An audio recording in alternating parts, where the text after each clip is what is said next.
자, 배임 수재죄입니다.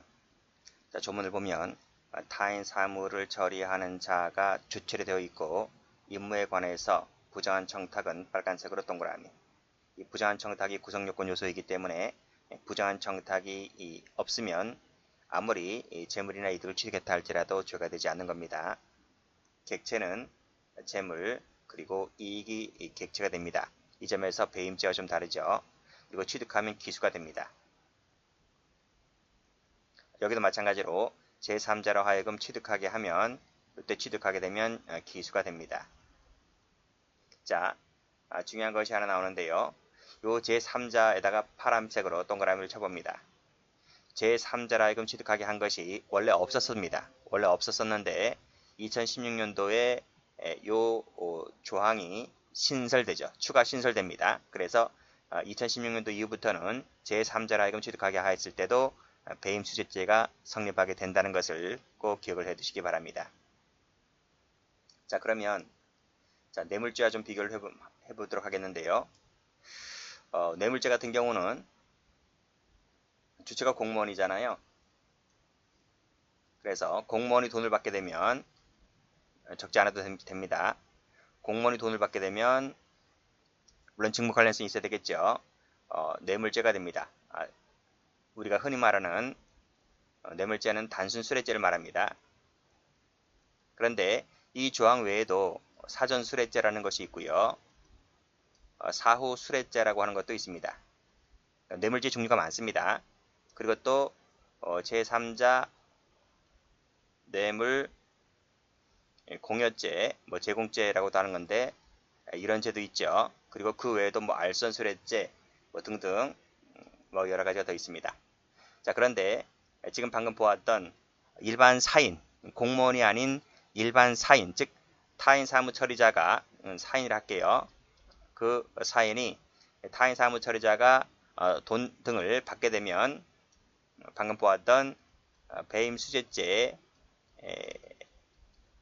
됩니다. 그런데 이 일반 사인이 즉 타인 사무 처리자가 돈을 받게 되면 처벌하는 조항이 딸랑 요거 하나밖에 없습니다. 배임 수재밖에 없습니다. 근데 공무원은 많단 말이죠. 단순 수뢰죄, 사전 수뢰죄, 사후 수뢰죄, 제3 이거 외에도 여기 제3자 뇌물 공여죄라고 하는 것도 있단 말입니다. 그런데 이 2016년도에 이 357조 1항이 개정되면서 요 제3자가 추가됐다 그랬죠? 추가됐다 그랬죠? 이것이 바로 뇌물죄에서 말하는 요 제3자 뇌물 공여죄가 되는 거예요. 그런데 이것이 일로 쑥 들어왔다는 거예요. 이렇게. 무슨 말인지 아시죠? 그러니까 옛날에는 이 부분이 제3자에게 재물이나 이득을 취득하게 하는 것을 처벌하는 조항이 없었었는데 법이 개정되면서 요 제3자에 해당되는 부분이 일로 들어오게 되었다. 그래서 배임수재죄에는 이런 조항이 따로 없습니다. 즉 여기서 말하는 사전 배임수재죄, 사후 배임수재죄, 제3자 배임수재죄 이런 조항이 없단 말이죠. 이런 조항이 없는데 요 조항이 신설되면서 이렇게 배임수재 안으로 들어가게 됐다. 그렇게 정리해 두시면 됩니다. 그리고 나머지는 여전히 없습니다. 사전 사후는 여전히 없습니다. 물론 이제 판례 읽다 보면 뒤에 판례 나오겠지만 요 사전 사후라도 공무원 같은 경우는 사전 사후가 명시 규정으로 있지만 일반 사인 같은 경우는 사전 사후는 없지만 이것이 직무 관련성이 있으면 된다는 쪽으로 판례가 해석을 해주고 있습니다. 이렇게 마지막에 있는 건 뭐죠? 뇌물공여죄라든지 뇌물공여죄 또 뭐가 있나요? 배임증제죄 이런 거는 배임증제죄 딸랑 하나씩 다 있습니다. 자, 그리고 배임수재죄 같은 경우에는 요 사망인데 요 필요적 몰수가 있다는 겁니다. 뭐뭐뭐뭐한 것은 몰수한다 이렇게. 그리고 가액은 추징한다. 그래서 필요적 몰수 추징 조항이 있다. 그 점에서 뒤에서 배우는 배임증제와 좀 다릅니다. 그래서 요거 좀 알아두시고요. 성격을 보시게 되면 뇌물죄에 상응하는 조항이다. 자, 주체, 타인 사무 처리자만 됩니다. 그래서 이것을 진정신분범이라 하죠. 그래서 주체가 되려면 반드시 타인 사무 처리자라야만 합니다. 그렇기 때문에 타인 사무 처리자가 아니면 본죄의 주체가 될 수 없는 겁니다. 그런데 예외가 있죠. 그것이 뭐냐면 이러한 신분을 갖지 아니한 자라 할지라도 예외적으로 그 신분을 가진 자에게 가담을 한다면, 그렇죠? 가공 동그라미. 우리 청론 배웠죠? 형법제 33조입니다. 33조 본문에 따라서 예외적으로 주체가 될 수 있다는 부분도 알아두시고. 다음 페이지. 자, 주체는 타인 사무처리자라 했죠. 그 점에서 배임죄와 같은 것 같지만 범위가 좀 다릅니다.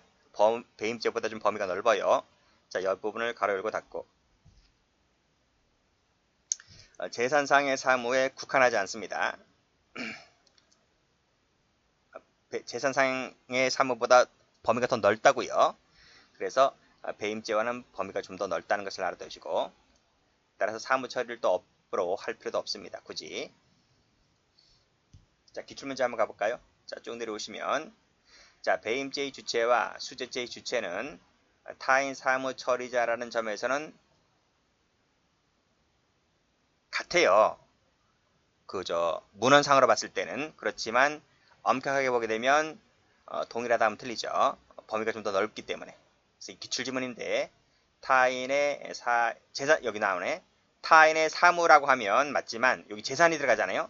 재산이 들어가기 때문에 동일하다 그러면 틀립니다. 범위가 보다 더 넓다. 이렇게 정리를 해두시고. 자, 판례 갑니다. 판례 말고 자, 예를 한번 보도록 합니다. 가요 담당 PD 있죠? 옛날에 참 많았습니다. 지금도 그런 사람들 있는가 모르겠는데 옛날에는 그 가요 PD가 특정 가수 연예기획사로부터 돈을 받고 그 특정 가수의 노래만을 자꾸 틀어주는 겁니다. 그런 판례도 있고요. 점포 관리업자, 종합병원 의사, 다 판례 나올 겁니다. 대학 교수 판례 나오고요. 은행장이라든지 범위가 넓다. 자, 판례 보시면 권한의 존재함을 요하지 않는다는 거죠. 물론 권한의 존재도 됩니다. 그렇지만 거기에 국한하지 않는다는 것이죠. 그런 점에서 X입니다. 포괄적 임을 요한다 하면 틀려요. 그런 점에서 X입니다. 그렇죠? 물론 포괄적인 것도 되는 거예요. 그렇지만 여기에 국한하지는 않는다. 이런 뜻에서 X인 겁니다. 법률의 규정, 법률행위. 그 법률행위 대표적인 것이 뭐라 그랬습니까? 계약이라 그랬죠. 동의어는 아닌데 거의 계약으로 이루어지죠. 관습이라든지 사무관리에 의해서 발생할 수 있다고 했습니다. 자, 판례 보시면 자, 여기 볼까요? 장래 나와 있네. 장래에 담당할 것이 합리적으로 기대되는 임무다 그랬습니다. 자, 이 판례와 비교할 것이요. 체크 한번 해보세요. 다음 페이지를 한번 가보면 동그라미 1번 나오는데 체크 한번 해보세요. 자, 동그라미 1번에서 뭐라 그랬습니까? 타인 사무 처리자야 한다 그랬잖아요. 이 자는 현직자, 현재 그러한 지위를 갖고 있어야 되잖아요. 과거형, 미래형 안 되는 거예요. 자, 그래서 밑에 보면 취득하기 전이라 했습니다. 그러면 아직 그러한 지위가 없죠. 따라서 주체가 아니기 때문에 죄가 되지 않는 겁니다. 꺽쇠 2번도 그러한 지위에 있었다라고 인정되지 않는다 그랬지 않습니까? 그쵸? 그래서 죄가 되지 않는 거예요. 자, 이 판례는 쉬운데 이 판례는 뭐야? 이 판례. 장래에 담당할 것이 합리적으로 기대된다 할지라도 현직자가 아니면 안 되는 거예요. 그쵸? 자, 근데 그 자가 취득한 다음에 그 청탁에 관해서 임무를 현실적으로 담당하게 되었다면 그때는 예외적으로 되는 수도 있습니다. 그렇게 정리하시면 됩니다. 제가 여기서 뭐라고 했나요? 앞 페이지에서 배임 수재죄는 사전 사후가 없다 했습니다. 사전 사후가 없다. 다만 직무 관련성이 있거나 이 경우처럼 사전이라 할지라도 이것처럼 나중에 임무를 현실로 담당하게 되었다면 되는 수도 있다는 판례가 있습니다. 자, 가요 PD 나와 있고요. 여기도 PD죠. 예능 담당 PD.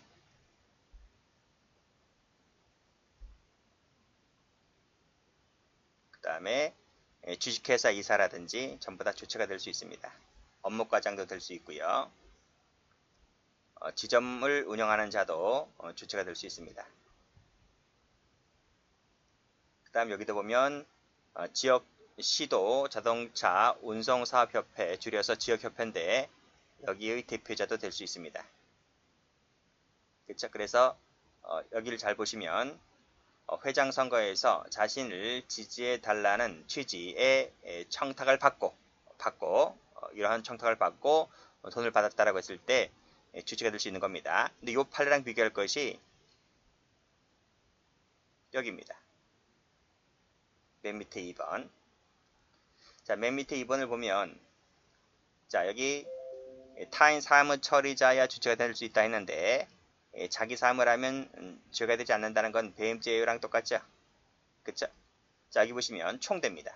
총대에다 한번 쳐볼까요? 총대가 자신을 지지해 달라는 부탁과 함께 후보자들로부터 자신을 지지해 달라는 부탁과 함께 돈을 받았어요. 돈을 받았는데 그러면 이 사람을 배임 수재로 처벌할 수 있을까? 이것은 누구누구를 지지한다는 부분 있잖아요. 누구누구를 지지한다는 부분은 위에서 보았듯이 자기 사무라는 거야. 자기 사무. 선거권이라든지 의결권을 행사하는 것은 누구를 위한 사무가 아니라 내 사무라는 거야. 내 사무. 내 사무이기 때문에 설령 돈을 받았다 할지라도 죄가 되지 않는다. 그런 취지고 요 2번하고 3번을 묶어보면 여기 총대도 마찬가지인 거야. 총대도. 그렇죠? 그래서 총대가 나오면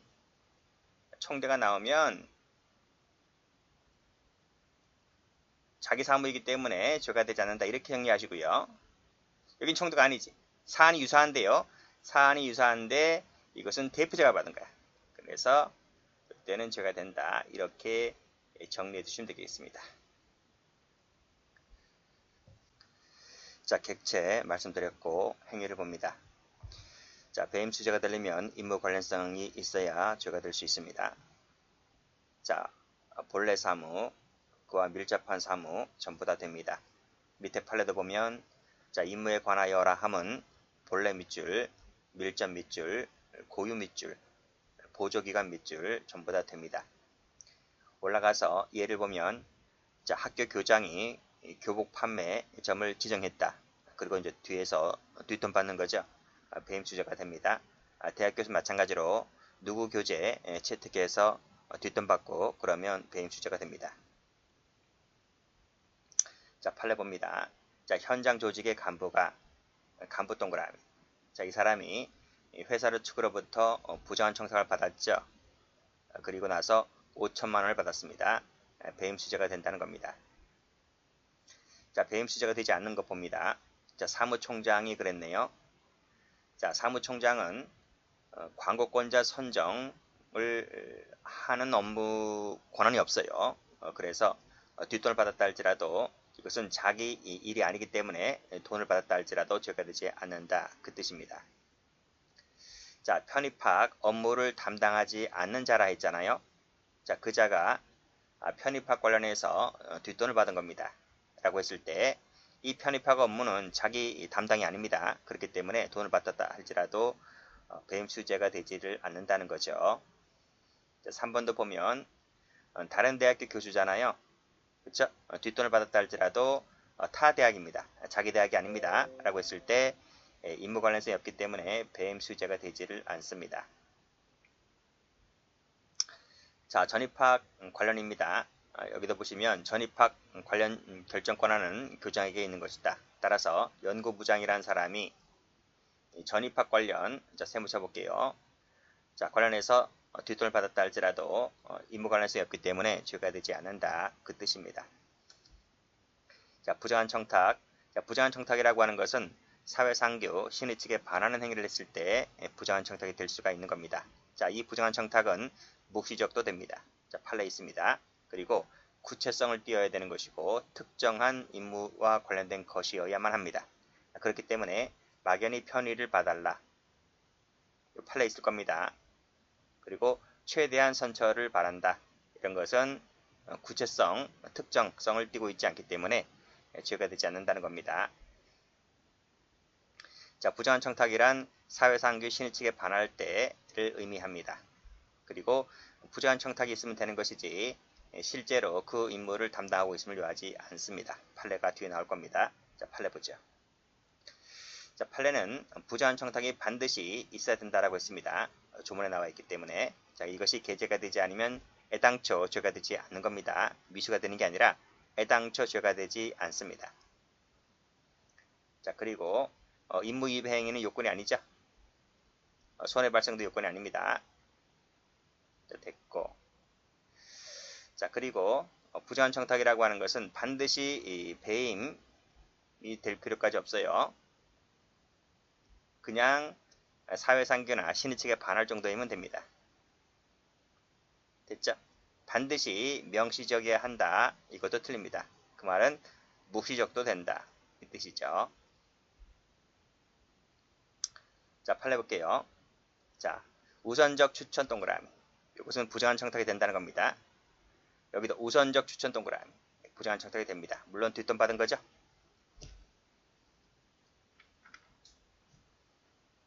자, 여기도 특정 출판사의 교재를 채택해달라고 해서 대학 교수가 뒷돈 받은 거죠. 여기도 특정 학원 강사를 채택해달라. 그리고 역시 교재 채택해달라라고 해서 뒷돈 받은 거죠. 자, 본사에 송구하지 말아달라고 묵인 사례조로 돈 받은 거죠. 여기도 위장대출을 묵인해달라. 여기도 업무 추진비 명목으로 돈 받았죠. 북행 대행업자의 청탁에 따라서 뭐뭐 해주고 뒷돈 받았죠. 대폭 감액해달라 라는 취지로 돈 받았죠. 자, 거액의 대출을 원활하게 해달라 라고 하면서 돈 받은 겁니다. 자, 계약이 상대방이 되도록 해줄 수 있다. 하게 해달라 라고 하면서 뒷돈 받은 거. KOC 위원으로 선임해달라고 하면서 뒷돈 받은 거. 비일비재합니다. 여러분들은 공무원이고 공무원이 될 분들이라서 일반 사인들보다는 좀 그래도 정신건강이 좀 건전하잖아요. 근데 일반 공무원이 아니라 일반 회사, 일반 또 거래처, 자영업 하시는 분들, 이런 분들은 거의 비일비재합니다. 이거 안 하면 거의 거래를 못 하니까요. 옛날에는 더 했고 요즘도 많이 해요. 자, 공사 시공에 하자가 있다 할지라도 묵인해달라 하는 식으로 뒷돈 받은 거.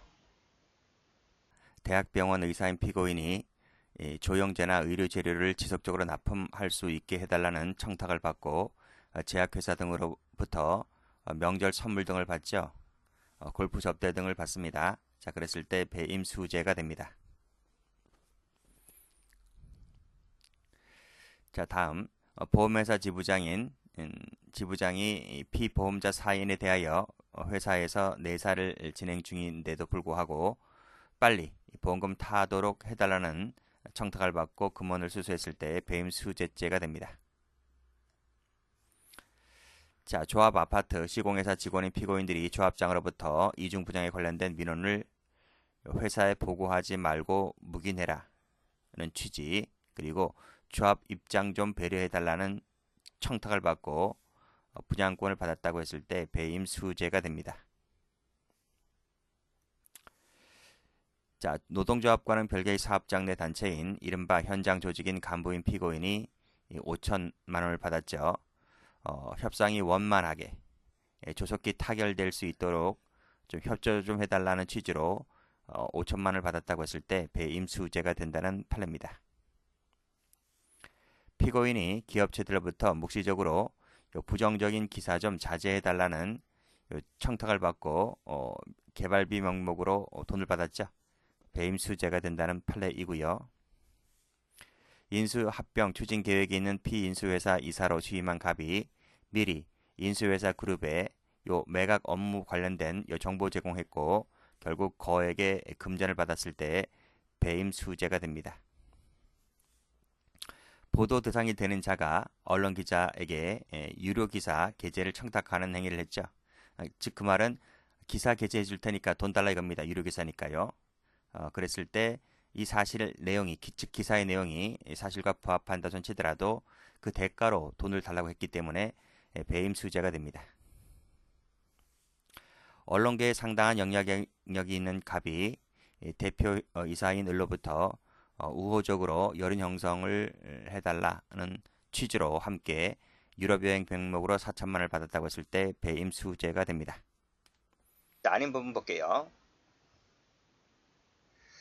자, 단지 계약을 유지시켜달라 하는 것은 부정청탁으로 보질 않았어요. 설령 뒷돈 받았다 할지라도 이것은 부정한 청탁은 아니다고 봤습니다. 범위 내라면 최대한의 선처라 할지라도 범위 내라면 최대한의 선처 아까 말씀드렸죠? 이것은 부정한 청탁이 되지 않는다고요. 환심을 사두기 위하여 이것도 아니라고 봤습니다.